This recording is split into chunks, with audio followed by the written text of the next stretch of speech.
Episode 3 of Hawkeye dropped on Disney Plus today, and it was a good one. So let's talk about it.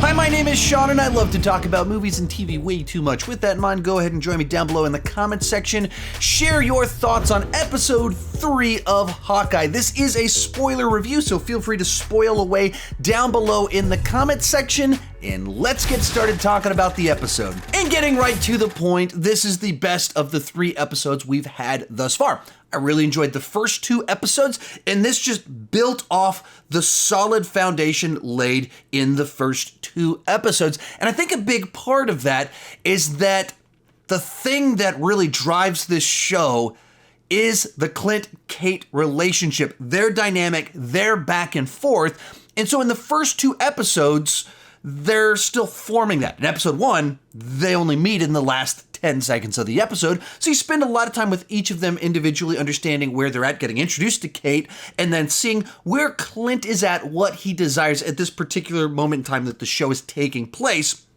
Then you get in the second episode, and you're starting to see the relationship between the two of them, but at the same time, there's a little bit more kind of tension and conflict there because Clint is thoroughly annoyed that he can't go home to be with his family and that he has to resolve all of this. And so there's a lot of resentment in his reactions with her. He's trying to be polite.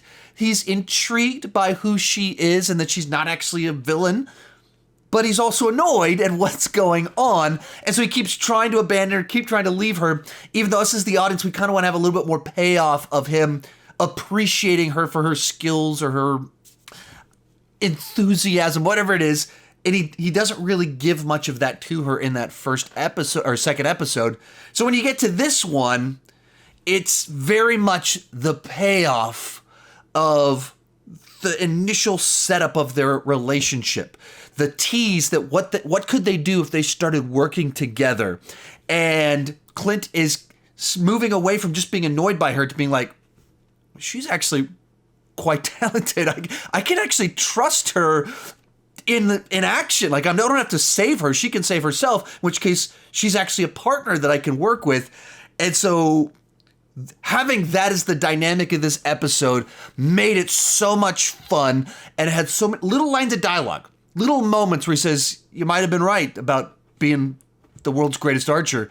Like little things like that just provide what you want from the relationship between the two of them. Or just as he gets in the vehicle and he's like, shoot the arrow up in the air, and you see them working together as archers.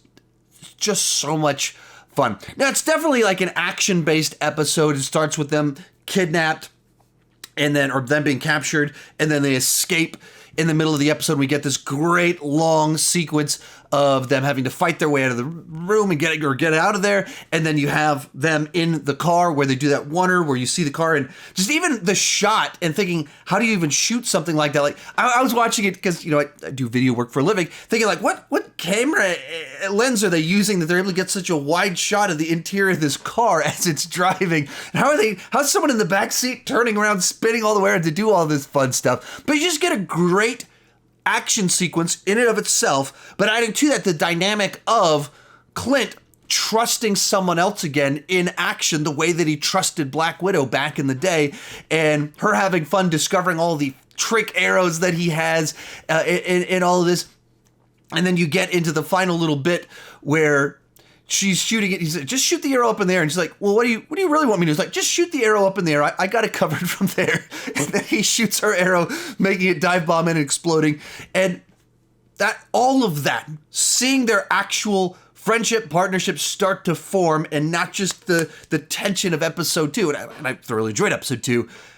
Really, really nice stuff. Then, of course, the other thing you have to talk about with this episode is Echo. She was introduced at the very end of episode 2, but all she did was walk up. So this episode kicks off really kind of showing us her as a child, letting us know she's deaf, but in adapting to that, she's gained a set of other skills, and she's very intelligent. She can read lips, and she learns very, very quickly. You see, like, get her strong family connections that she has to the people around her.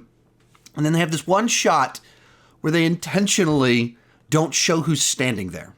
someone walks up in a suit, puts their hand over her shoulder. Now, if you're just watching the show and haven't know about the comics, haven't Googled anything or followed any of the rumors, speculation about what could happen on this show, in the comics, she's the adoptive daughter of Kingpin. There's been tons of rumors that because she's in the show, Kingpin will show up in the Hawkeye series. And then there's tons of speculation that because all the rumors, things about No Way Home with Charlie Cox showing up as Daredevil in that movie, that maybe Vincent D'Onofrio is actually going to show up in this show, because if you're going to do Kingpin, you would announce the casting if you cast someone new. If you're going to put Echo in, how do you not do Kingpin? And then you have this moment with his hand, and that's clearly implied to be Kingpin. In light of who the character is, what they do show about the character, and the fact that they don't show the face, don't say his name, who else could it be other than Kingpin?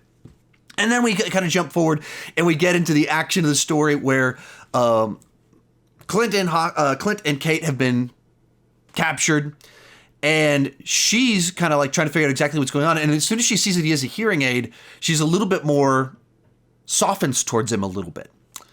And I guess the other thing I forgot to mention in there is that Ronin killed I guess her father in the flashbacks. Ronin killed the person that we show the familiar connection with her, and all those people that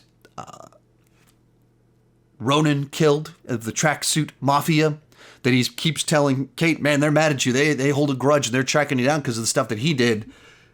This makes it personal. They're not just gangsters that are mad about generically some of their guys were killed. She's the face of that the person that she cared about the most, the person that raised her, the person that she loved, was killed by Ronin.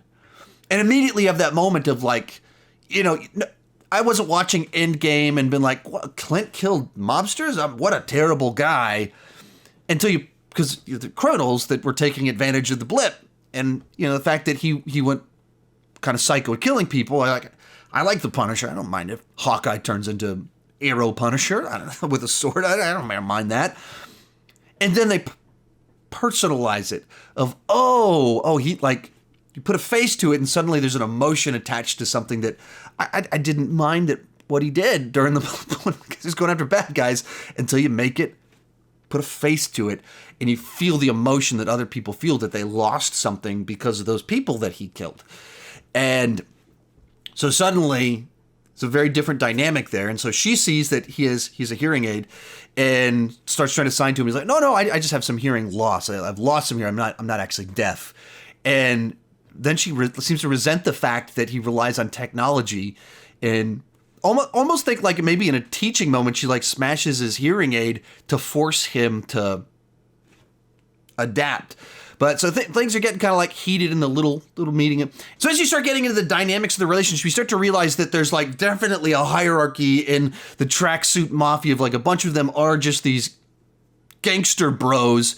And then there's a couple of them that are much more thoughtful about what's going on, and Echo being one of the more thoughtful of the bunch. But anyway, Clint and Kate escape, and they start tracking them down. And so immediately, like, because we understand Echo's backstory, we understand how this has more weight to it. And then in those little conversations between kind of the higher-ups in their little mix, they say a bunch of things about their uncle that certainly starts to imply the higher-up guy is Kingpin. And then Kate, Clint are talking, and she's like, well, I thought Echo was the top person. Like, no, there's someone above her. Kingpin. I mean, all of this is points towards Kingpin. Then again, having Quicksilver show up in WandaVision certainly made you think that if we got Fox's Quicksilver, we're going multiverse, and then we got Ralph Bohner. So if Kevin Feige really wants to make everybody mad, they'll not have it at Kingpin at the top of all of this. But if they are wise, man, the world's going to go nuts when Vincent D'Onofrio walks out and legitimately starts tying the Marvel Netflix shows into all of this, where they're always kind of like the forgotten cousin, black sheep of the MCU. Like, how are they connected? Are they connected? They never get referenced. They lightly reference the MCU films, but the MCU films never at all reference the Marvel Netflix shows. And maybe we just got our first direct reference if Vincent D'Onofrio does, in fact, end up showing up. And so that would be so cool. And I think towards the end, it starts to felt like it was kind of action front loaded, and then it kind of exposition dialogue-y towards the end.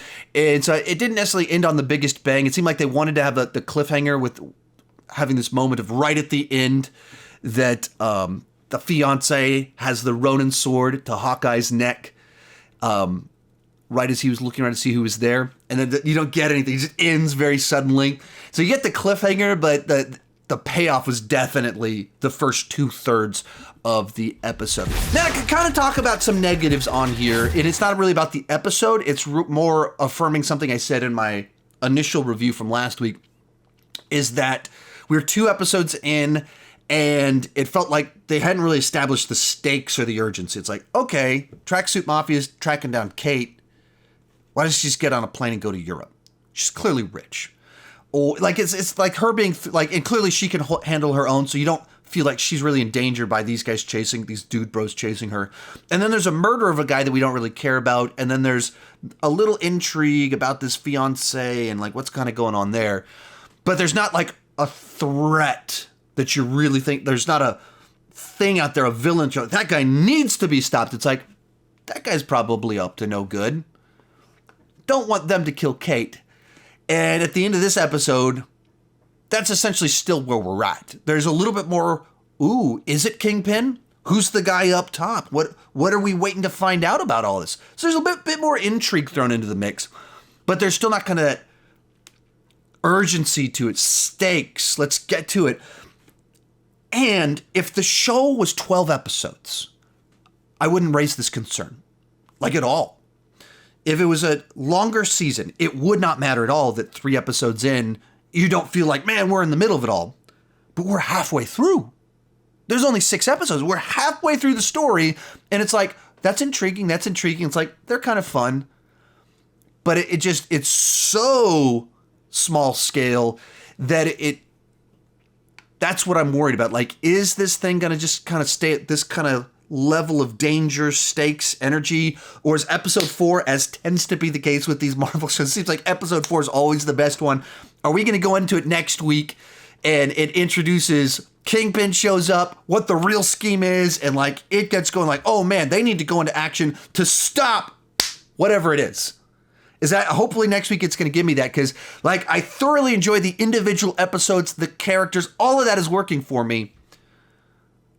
But it feels like at some point in time you need to go into the high gear. You got to get like, want to feel the danger, want to feel the tension. And right now there's just not really tension because there's nothing dangerous, scary out there. And that's what I think is lacking at this point in time in the show. And what seems to be a recurring theme with the Marvel Disney Plus shows is that they kind of get out of the gate and spend some time just kind of playing around with the characters a little bit. And it's not till like over halfway through that it's like, here's what's really going on. And that just seems like a very strange way to pace these out. And so the episode in and of itself, no issues, thoroughly enjoyed it, best of the bunch so far. But as it does indicate, or as it means we're now halfway through the season and things haven't gone into high gear, that is the concern that I have at the moment. Let me know what you thought down below in the comments section. You can check out my other Marvel Disney Plus show content right over there. Thank you so much for watching, and keep talking movies and TV too much.